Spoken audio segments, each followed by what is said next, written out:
what powerful words that music is. What wondrous love is this that caused the Lord of bliss to bear the dreadful curse for my soul. Oh, what wondrous love. Good morning, my brothers and sisters. It's my privilege and my pleasure to welcome each and every one of you to this time of worship here at the Sardis United Methodist Church. For those that are joining us via the internet, we welcome you too, and our prayer is that something that's said, some music or something that you hear might bring a blessing into your life. We're blessed that you choose to spend this time with us. We will have the second round of vaccines here this afternoon, and that's just been a blessing. I've had the privilege of meeting quite a few people as a result of that ministry, and we're just excited that we can host that. I think Pam Aiken's got an announcement that she'd like to make during this time. So Pam, you come.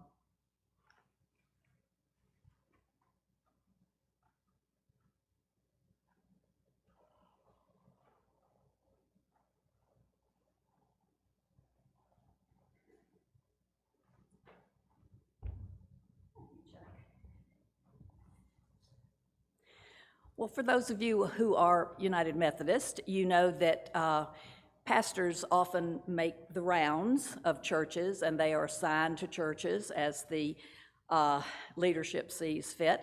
And this is the time of year that happens. And I would just like to announce that we are very fortunate in that they have allowed Chuck to remain at Sardis for another year. And we just keep hoping that's going to keep happening. So we're very fortunate this year, and we look forward to having him with us again.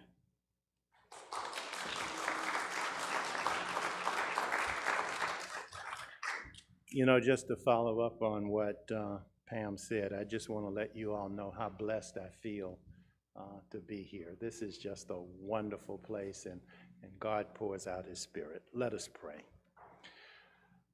Hallelujah. Hallelujah. Lord, we give you highest praise.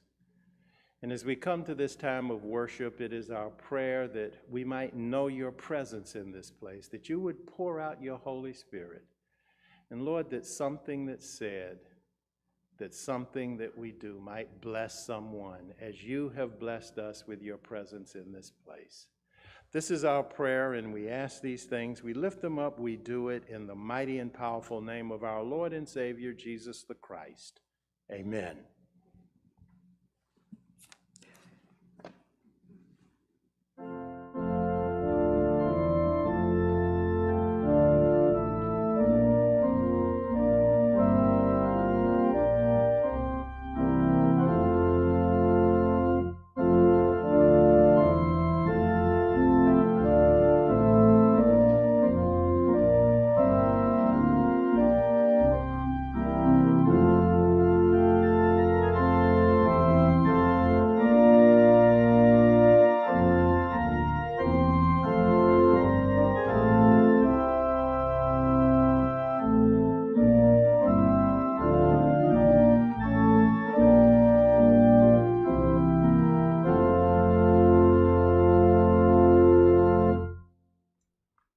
Our Psalter is found on page 742, and if you'd please stand, and I'm going to say, would you all read responsively with me? Page 742, it's Psalm 5.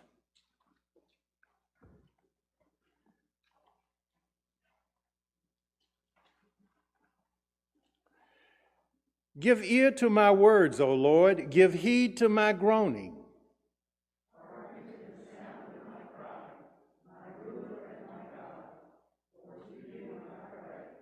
O Lord, in the morning you hear my voice. In the morning I prepare a sacrifice for you and watch.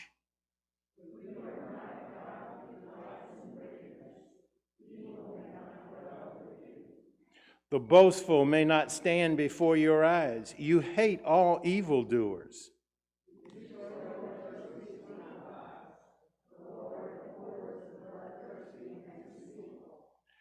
But through the abundance of your steadfast love, I will enter your house.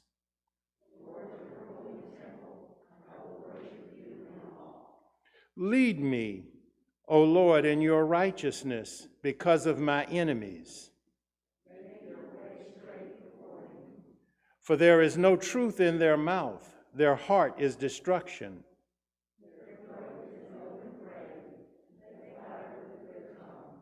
Make them bear their guilt, O God, let them fall by their own counsels.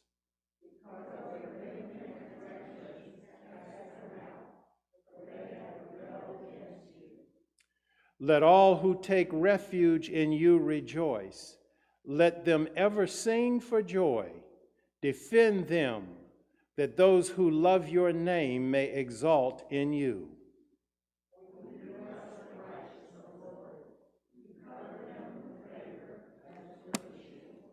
Amen.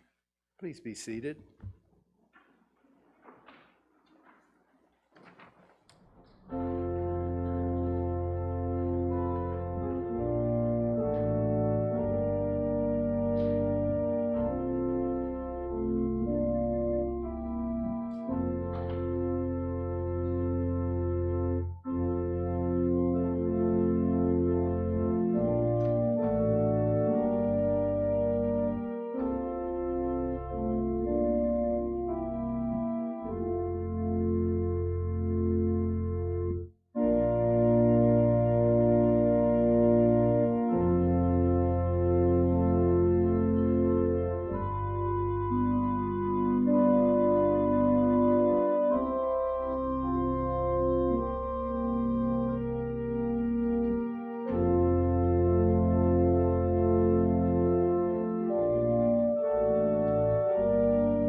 We've come to the time in our worship service where we will go to the Lord in prayer.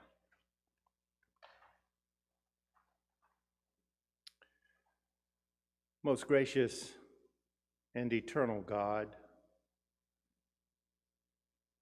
you who loved us enough to send your Son to hang on Calvary's cross that we might be absolved of our sin. You who gave us life and health this morning. You who painted the sky with clouds and sunshine. Lord, to you we say thank you. And Lord, on this day we come and we ask that you would give us a mind to be a part of the things that you're blessing, that we might not choose to be on our own agendas and ask you to bless those things which we may have so selfishly chosen. Lord, for those that wrestle with illness, we ask that you would touch them with your healing finger. We ask that you would pour your wisdom out into the medical professionals that are treating them for their various illnesses. And Lord, for those that have experienced the loss of loved ones, we ask that you would wrap your arms of comfort around them. We ask that you would help them to know that for those that have put on Christ, this is not the end, but just a new beginning. And Lord, our prayer is that we might walk with you day by day, that we might be ever standing with the gospel. That though we live in a time when, as the prophet Isaiah says, that truth has stumbled in the streets, that we might be your disciples, that we might live up to your calling, a calling that we walk with you because you are the truth, you are the way, and you are the life.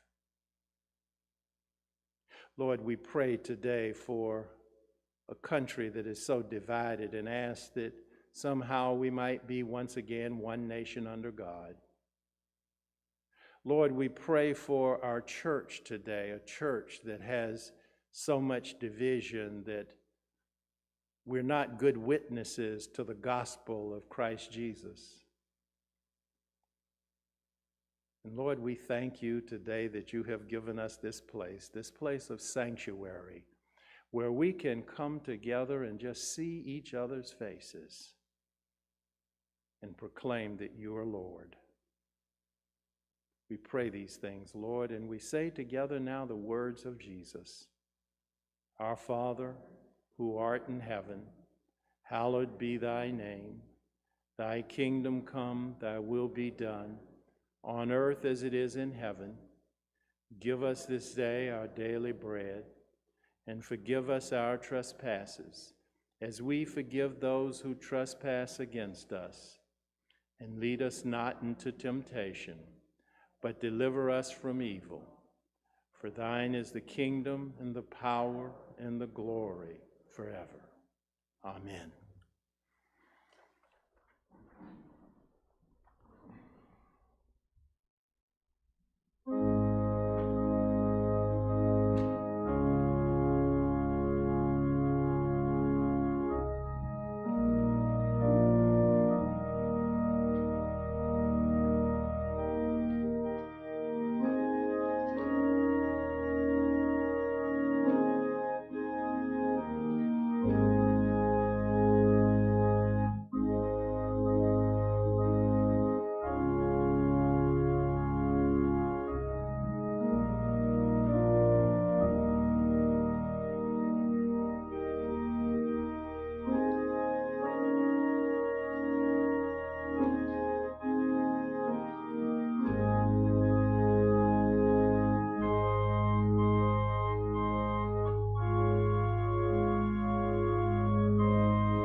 Our scripture this morning comes from John's first epistle, and if you'd like to join with me and follow along as I read in the Pew Bibles, it's on page 226 in the New Testament section of the Pew Bible.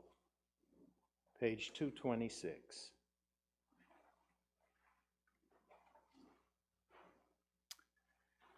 Hear what the Apostle John writes.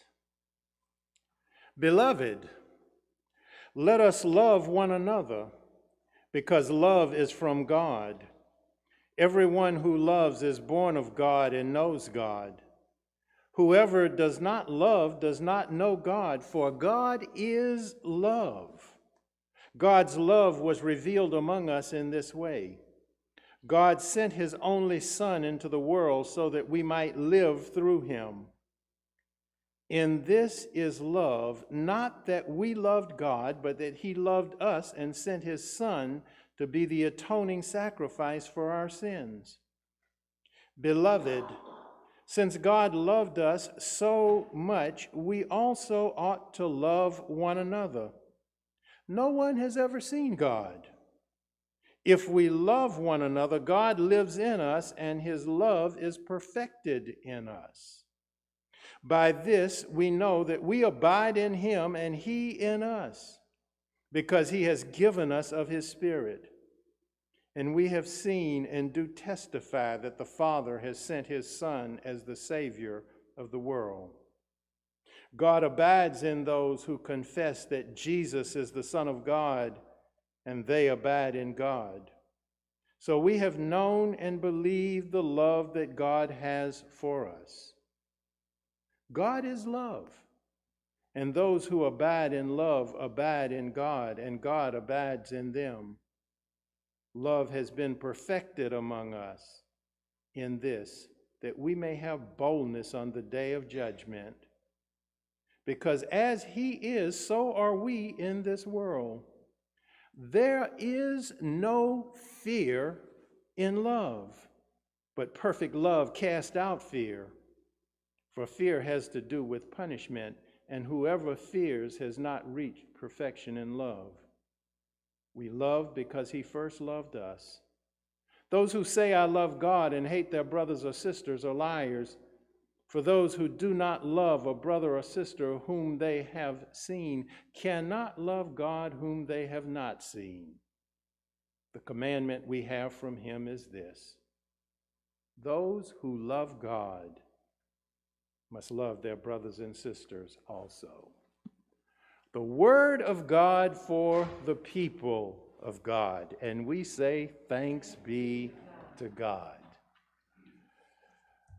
What powerful words. What powerful words. You know, relationships can be very, very complicated.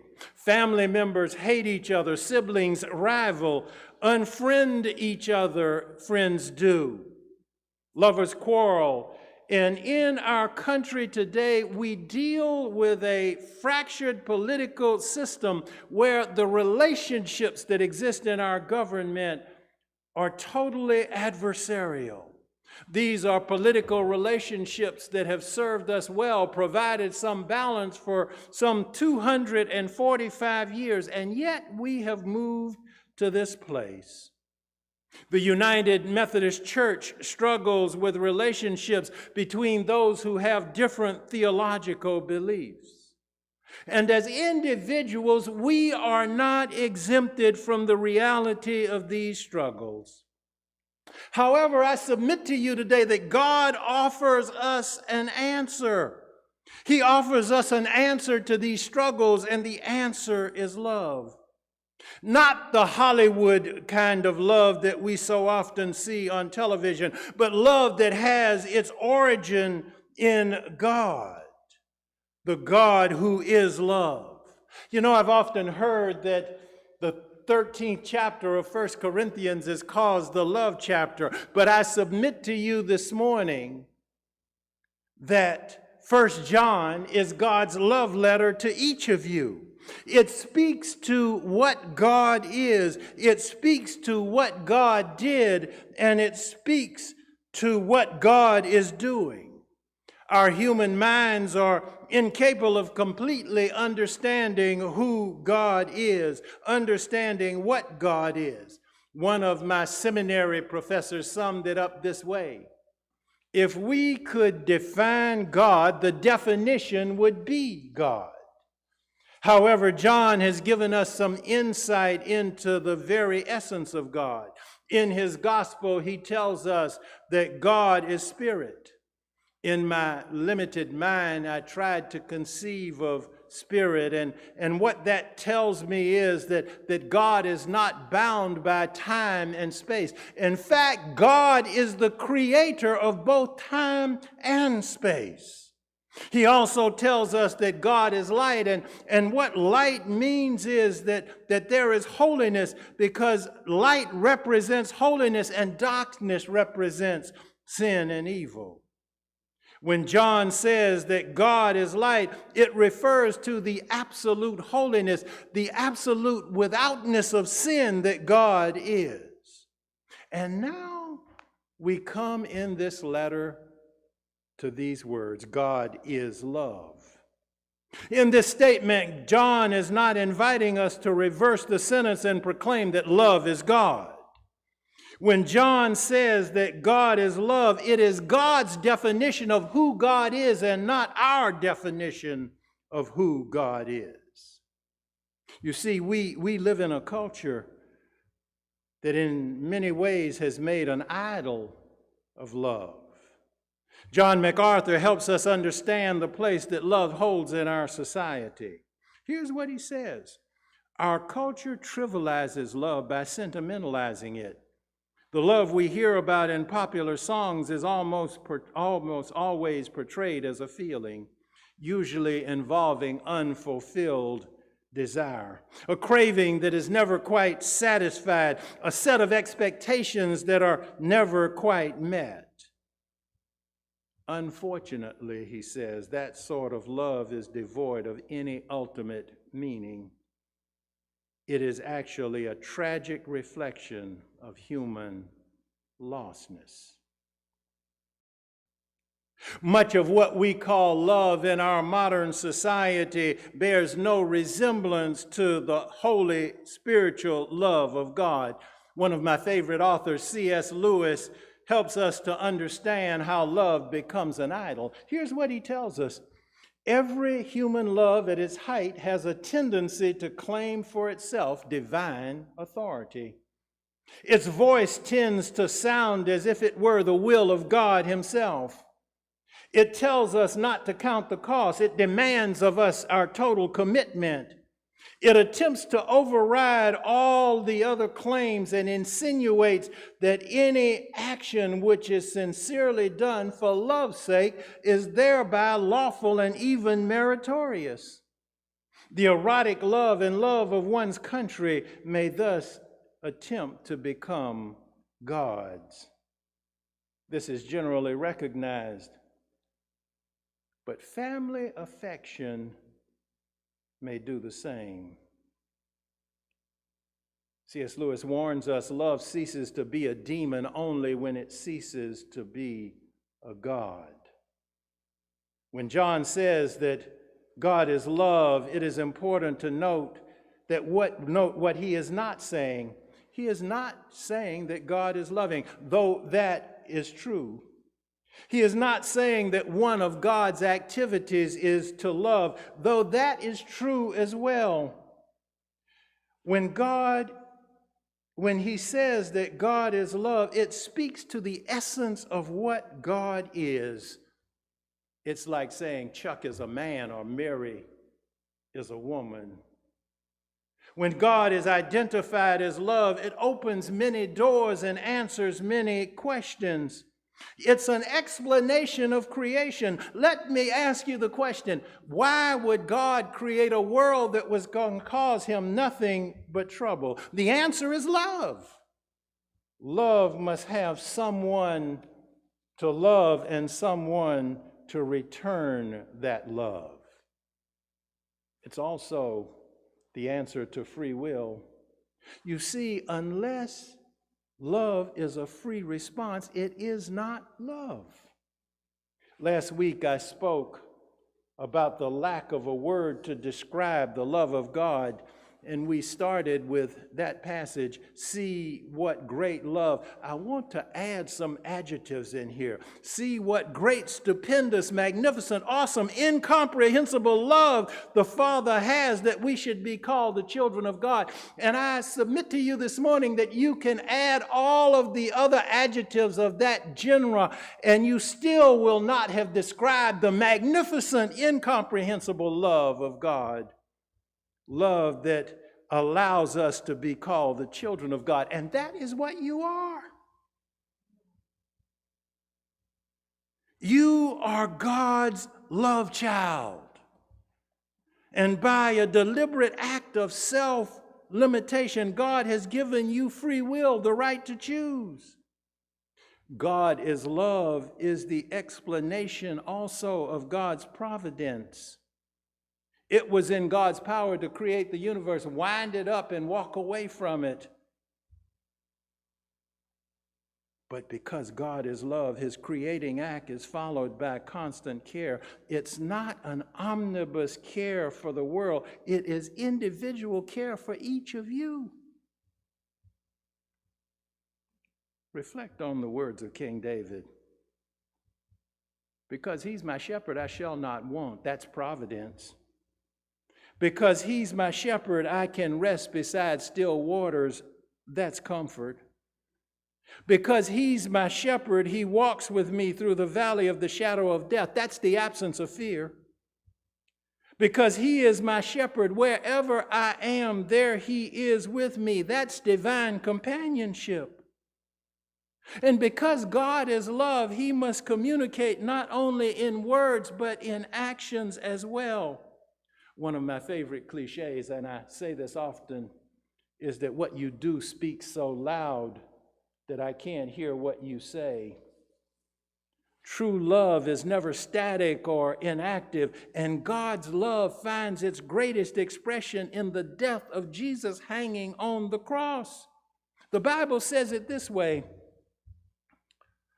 But God demonstrates his own love for us in this. While we were yet sinners, Christ died for us. Let me define this thing called sin for you. You see, it's that separates us from God. It's that which God cannot look upon. It's the reason that when Jesus is hanging on the cross and all of the sins of the world are laid upon him, he says, my God, why have you forsaken me?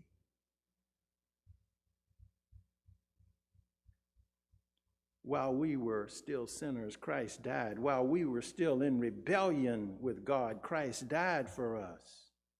John tells us this is how he showed his love among us. He sent his one and only Son into the world that we might live through him.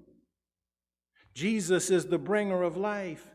Jesus came so that he might take away our sins. Jesus came to destroy the works of the devil. You know, Charles Wesley had a way with words, and he says this so very well. He breaks the power of cancel sin. He sets the prisoner free. His blood can make the foulest clean. His blood availed for me. Jesus has set you free from the power of sin and death and given you the gift of eternal life. He's the first fruits of the resurrection of the body. And you are the harvest, the fruit that follows. Let me see if I can sum it up this way. Jesus came to die. His death was not an accident. It was an appointment. He didn't die a weak martyr. Rather, he died a mighty conqueror.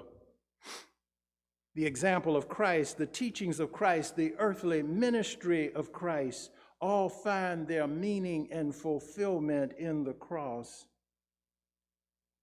And I submit to you that the deeper you go into the meaning of the cross, the greater will be your love for Christ and the greater your love for each other. We have discovered what God is and what God has done. God has said something to us. God has done something for us. And all of this is in preparation for the third great fact. God is doing something in us. In ancient Israel, the presence of God was in the temple in a place called the Holy of Holies. And I understand the Ark of the Covenant was in that place. And once a year on Yom Kippur, the Day of Atonement, the high priest of Israel would go in there and he'd have a rope tied around his feet so that if he were not pure in offering the sacrifice and died facing God, that they could pull him out. And yet, this most sacred place is where you are today. You are the Holy of Holies. God has taken up residence in you. Hear God's word. Do you not know that your bodies are temples of the Holy Spirit, who is in you, whom you have received from God? What this means is that you also, like living stones, are being built into a spiritual house to be a holy priesthood. God reveals himself through the actions of his children. And remember, you are God's loved children. You are God's children. God has no grandchildren, only children.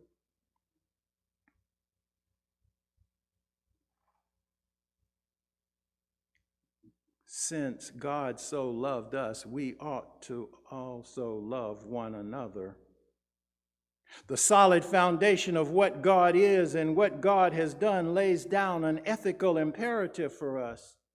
We must see every person as God sees them. God loves all sinners, and that includes you and me.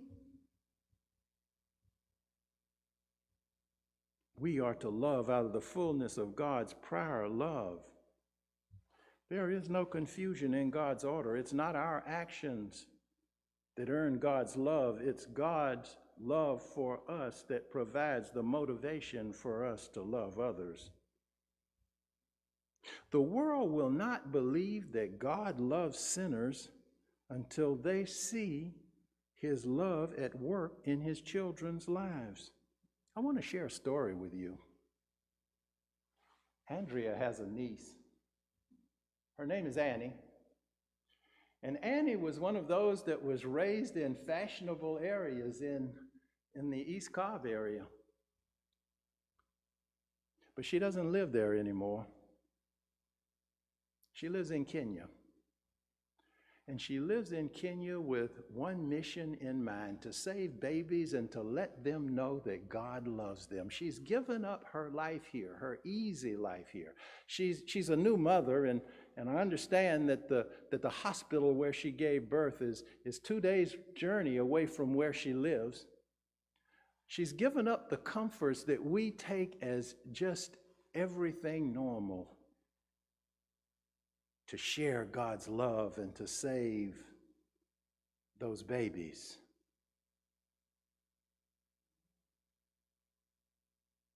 Just like Annie, I want you to think about yourself as a conduit of God's love, God's garden hose of love. Here's the picture.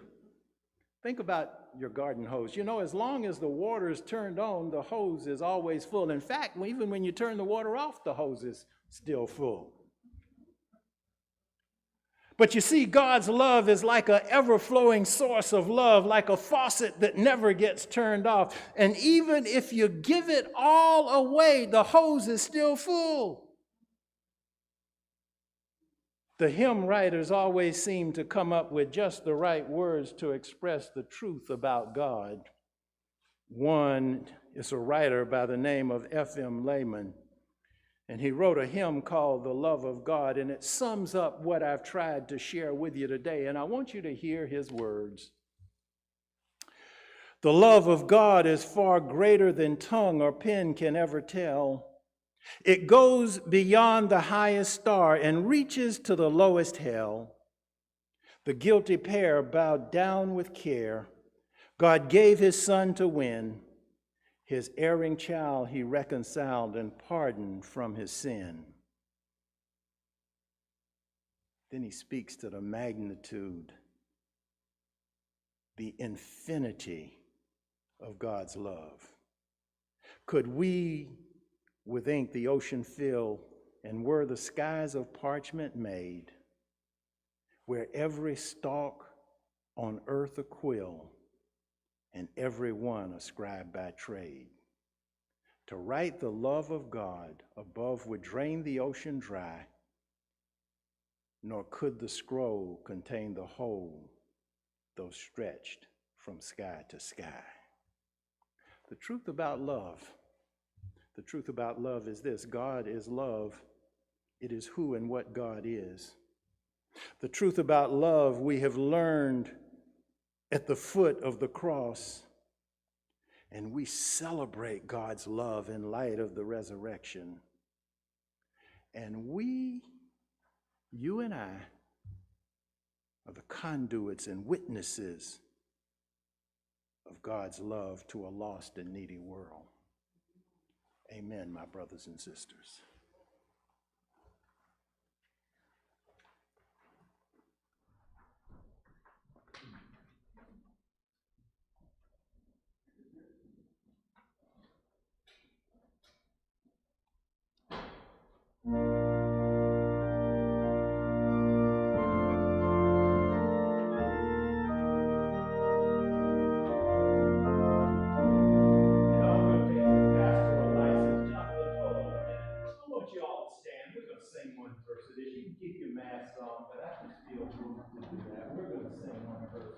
Love divine, all loves excelling.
Lord God, we have entered into your space and we have entered into a spirit of worship. Lord, we leave now to be your witnesses, to go to a world and express that God loves each and every person, that Jesus hung on the cross, that each and every person might have salvation. And Lord, we go to share your word. We go to share it with your peace. We go to share it with your power. And we go to share it with the sweet communion of your Holy Spirit, both now and forever. Amen. You can be seated.